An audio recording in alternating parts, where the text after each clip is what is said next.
Assalamualaikum warahmatullahi wabarakatuh. Perkenalkan, nama saya Junita Astuti, NIM 71014200122.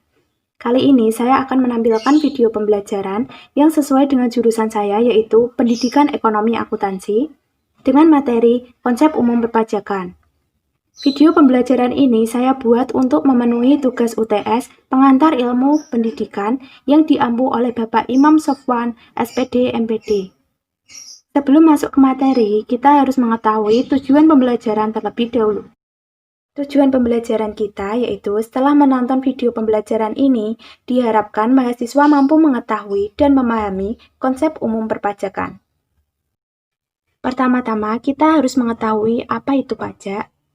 Berdasarkan Undang-Undang KUP Nomor 16 Tahun 2009, Pasal 1 Ayat 1, pajak merupakan kontribusi wajib kepada negara yang terutang oleh orang pribadi atau badan yang bersifat memaksa berdasarkan undang-undang, dengan tidak mendapatkan imbalan secara langsung dan digunakan untuk keperluan negara bagi sebesar-besarnya kemakmuran rakyat.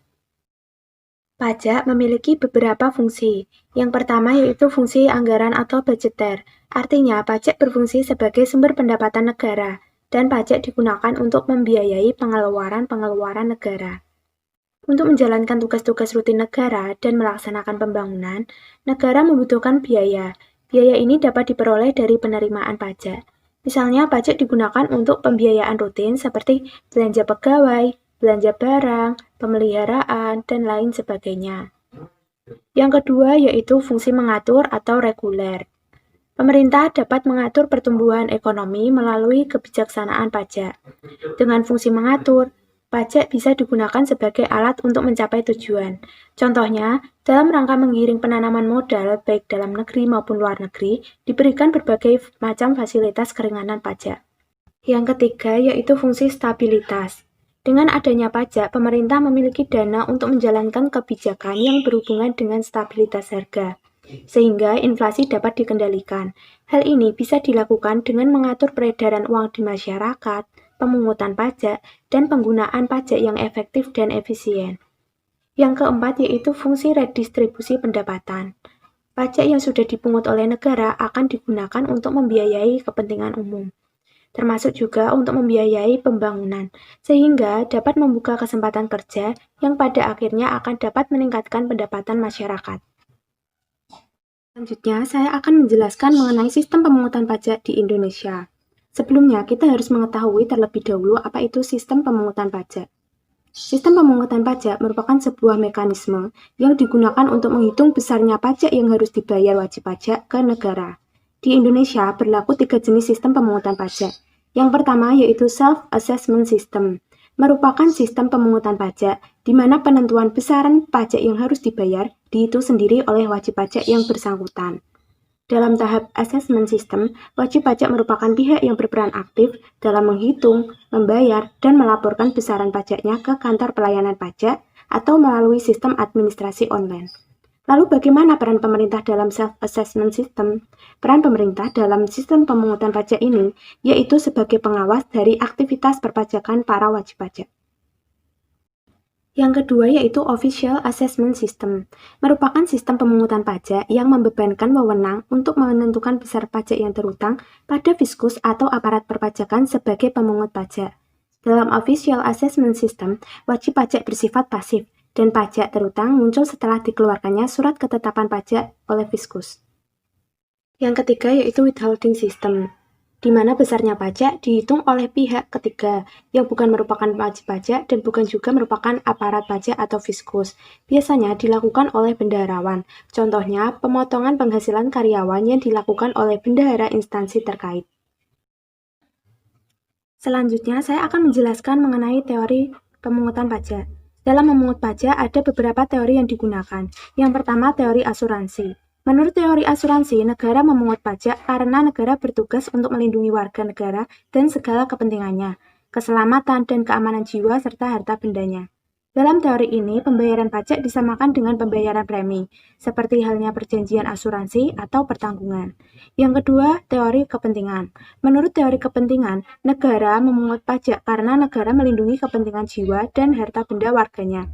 Artinya, semakin besar kepentingan seseorang terhadap negara, misal kebutuhan perlindungan, maka semakin tinggi pajak yang harus dibayar. Yang ketiga yaitu teori kewajiban pajak mutlak atau teori bakti. Teori ini berdasarkan atas paham organis Stadler, yang mengajarkan bahwa sifat negara sebagai organisasi dari individu, maka timbul hak mutlak negara untuk memungut pajak.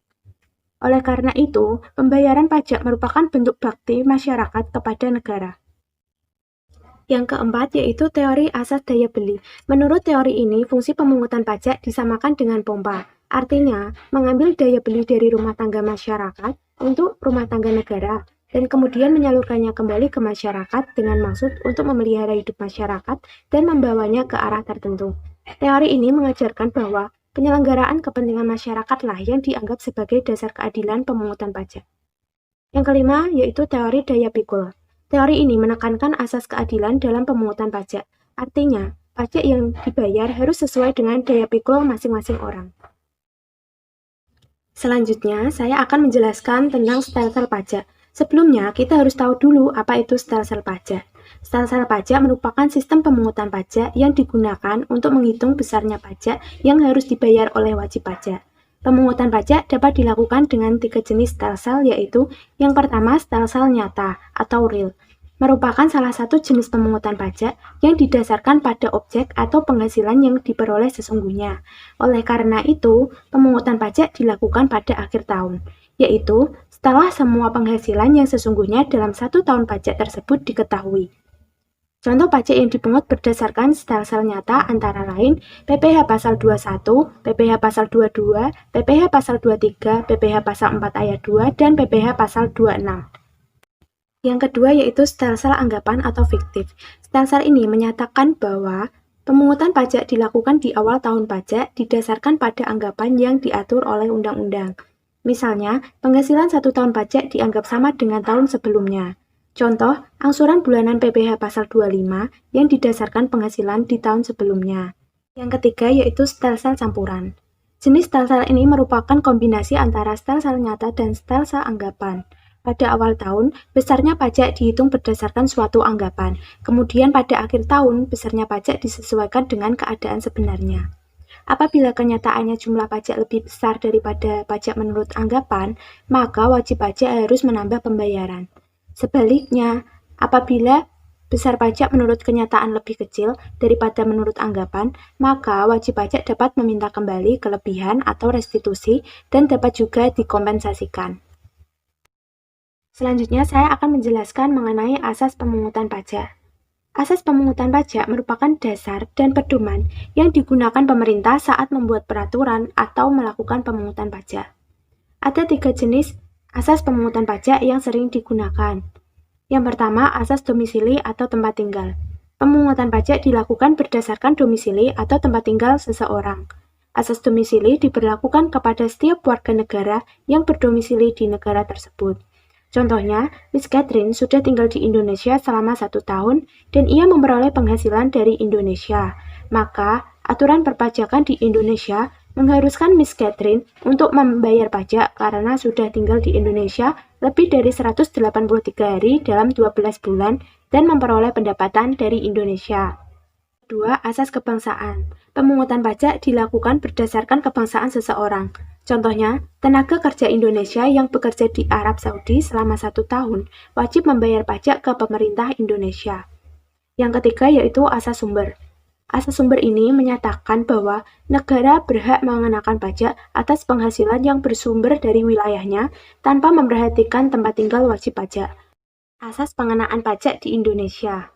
Pemerintah Indonesia pada dasarnya menganut asas pengenaan pajak atas seluruh penghasilan, termasuk penghasilan luar negeri. Untuk wajib pajak dalam negeri, pengenaan pajak didasarkan atas asas domisili. Sedangkan, bagi warga asing yang tinggal dan memperoleh penghasilan di Indonesia, dilakukan pengecekan batas waktu untuk menentukan apakah orang pribadi atau badan tersebut termasuk wajib pajak dalam negeri, ataukah wajib pajak luar negeri. Apabila wajib pajak tersebut tinggal di Indonesia dalam waktu 183 hari atau lebih dalam 12 bulan, maka termasuk wajib pajak dalam negeri. Dan sebaliknya, apabila wajib pajak tersebut tinggal di Indonesia kurang dari 183 hari dalam 12 bulan, maka termasuk wajib pajak luar negeri. Kemudian saya akan menjelaskan mengenai tarif pajak. Tarif pajak merupakan dasar pengenaan pajak atas objek pajak yang menjadi tanggung jawab wajib pajak. Pada umumnya, tarif pajak berupa persentase yang sudah ditentukan oleh pemerintah. Ada berbagai jenis tarif pajak, dan setiap jenis pajak pun memiliki nilai tarif pajak yang berbeda-beda. Sedangkan dasar pengenaan pajak merupakan nilai dalam bentuk uang yang dijadikan dasar untuk menghitung pajak terutang. Tarif pajak dibagi menjadi 4. Yang pertama, tarif pajak progresif. Tarif pajak progresif merupakan tarif pungutan pajak yang dimana persentasenya akan naik sebanding dengan dasar pengenaan pajaknya. Di Indonesia, tarif progresif ini diterapkan untuk pajak penghasilan wajib pajak orang pribadi. Sebagai berikut, penghasilan kena pajak sampai 50 juta, tarif pajaknya 5%, penghasilan kena pajak lebih dari 50 juta sampai dengan 250 juta, tarif pajaknya 15%, penghasilan kena pajak lebih dari 250 juta sampai 500 juta, tarif pajaknya 25%, dan penghasilan kena pajak di atas 500 juta akan dikenakan tarif pajak sebesar 30%. Yang kedua yaitu tarif degresif. Tarif degresif ini kebalikan dari tarif progresif. Artinya, semakin tinggi dasar pengenaan pajaknya, maka akan semakin kecil persentase tarif pajaknya. Tarif degresif ini belum pernah diterapkan dalam pemungutan pajak di Indonesia. Yang ketiga yaitu tarif proporsional. Tarif ini merupakan tarif yang persentasenya tetap meski terjadi perubahan terhadap dasar pengenaan pajak. Jadi, berapapun jumlah objek pajaknya, persentase tarifnya akan tetap.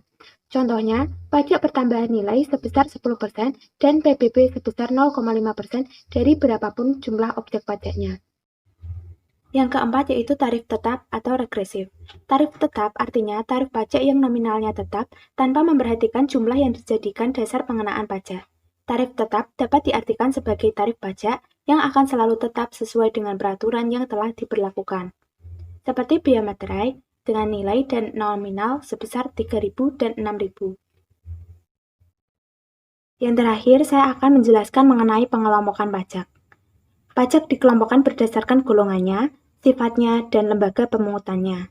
Berdasarkan golongannya, pajak dibagi menjadi 2, yaitu pajak langsung dan pajak tidak langsung.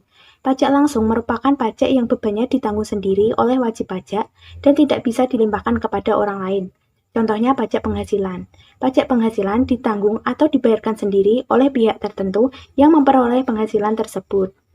Pajak tidak langsung merupakan pajak yang bebannya bisa dialihkan kepada pihak lain.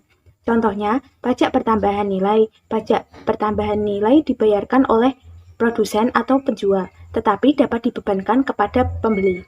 Dua yaitu pengelompokan pajak berdasarkan sifatnya. Pajak dibagi menjadi 2 yaitu pajak subjektif dan pajak objektif. Pajak subjektif adalah pajak yang melihat dan memperhatikan keadaan wajib pajak. Status pembayaran pajak akan mempengaruhi besar kecilnya pajak yang akan dibayar, misalnya status kawin, jumlah tanggungan, dan lain-lain. Contohnya pada pemungutan pajak penghasilan orang pribadi. Sedangkan pajak objektif merupakan pajak yang dalam pemungutannya pertama-tama melihat objeknya, baik berupa benda, keadaan, perbuatan, dan peristiwa yang menyebabkan kewajiban membayar pajak. Contohnya pada PPN, PPNBM, pajak kendaraan bermotor, dan PBB. Dan yang terakhir yaitu pengelompokan pajak berdasarkan lembaga pemungutannya. Lembaga pemungutan pajak dibagi menjadi 2 yaitu pusat dan daerah. Pajak pusat merupakan pajak yang dipungut oleh pemerintah pusat, dan pajaknya digunakan untuk membiayai pengeluaran atau biaya rumah tangga negara. Contohnya, PPh, PPN, biaya materai, PPNBM, dan PBB tertentu. Sedangkan pajak daerah merupakan pajak yang dipungut oleh pemerintah daerah untuk membiayai rumah tangga daerah. Contoh, pajak provinsi dan pajak kabupaten atau kota. Sekian video pembelajaran dari saya mengenai konsep umum perpajakan. Semoga bermanfaat. Kurang lebihnya saya mohon maaf dan terima kasih yang sudah menyaksikan video pembelajaran dari saya. Wassalamualaikum warahmatullahi wabarakatuh.